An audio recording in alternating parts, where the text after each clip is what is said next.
Good morning, I'm Gary DeWall, and this is Bridging the Week for October 17th to 21st, and today is October 24th, 2016. Amendments to proposed Regulation 8T will soon be issued by the Commodity Futures Trading Commission in a supplemental proposal that will modify, but not eliminate, initial requirements related to registration, source code, and who is obligated to maintain risk controls.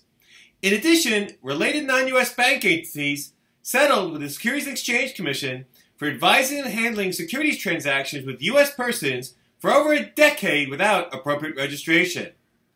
I'll be in London this week for some firm business, so I can be sure to catch my flight on time later today. Let's get started. Timothy Massad, chairman of the Commodity Futures Trading Commission, indicated last week that he continues to support a federal registration requirement for certain algorithmic traders not currently required to be registered with the CFTC, as currently proposed in the agency's November 2015 regulation, Automated Trading. However, Chairman Massad suggested that, in a forthcoming supplemental proposal he supports, the universe of affected traders will be limited by an unspecified, volume-based quantitative test. Mr. Massad made his comments regarding Regulation 8T before the Managed Futures Association Outlook 2016 conference. In his presentation, Mr. Massad did not reveal when the Commission might issue a supplemental proposal, but expressed his hope that the CFTC would act on it soon.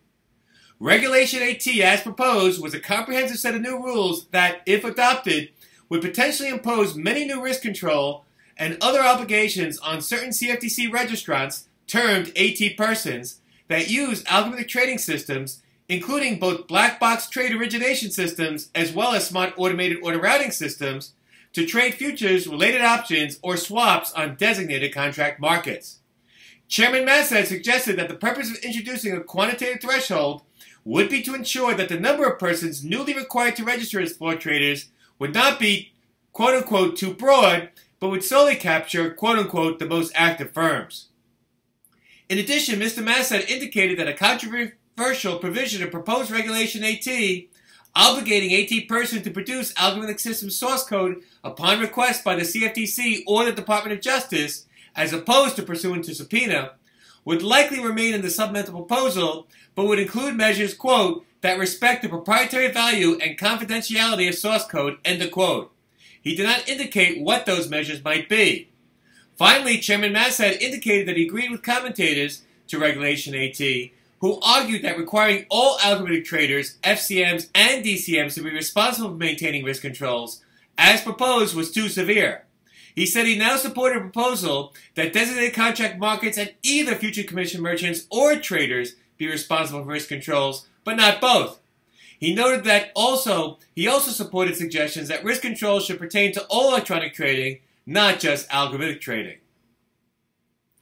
Non-U.S. located Bank Leumi entities agreed to pay a fine of $1.6 million to the Securities and Exchange Commission and admit wrongdoing to resolve charges that they advise and handle security transactions for U.S. persons from at least 2002 through 2013 without being registered as investment advisors or broker-dealers.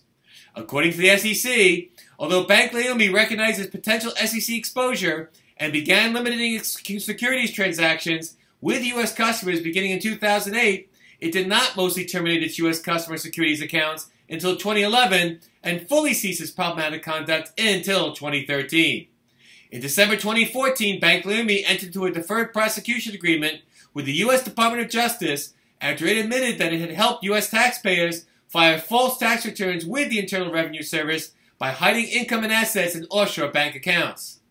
Both the Commodity Futures Trading Commission and the Securities and Exchange Commission have rules relating to the authorized solicitation and handling of certain transactions for U.S. persons by non-U.S. brokers and advisors. They are quite different. Check out the article version of Bridging the Week on the website for some insights. And finally, a few weeks ago, I reported on a CME Group disciplinary action against Geneva Trading USA and two of its employees. What was unique about this action was that, although the firm was charged on a strict liability basis because of the alleged spoofing activities of its two employees, it was able to resolve this action by disgorging profits only and not being assessed a fine or other sanctions. At a panel at the FIA Expo I sat on this week, a CME officer noted, without expressly referencing this disciplinary action by name, that although a firm may be held strictly liable for the acts of its employees under CME Group rules, where the firm has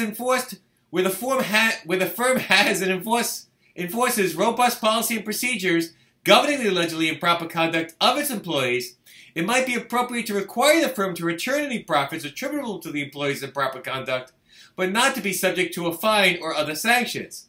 This would be the case despite the employee not following such policies and procedures. If only the CFTC took the same reasoned view when applying its duty to supervise provision against registrants. Well, that's it for this week's edition of Bridging the Week. As always, there's more information in each article and more articles in the article version of Bridging the Week on the website. Check it out. I'm Gary DeWall. Have a great week. Until the next edition of Bridging the Week, ciao.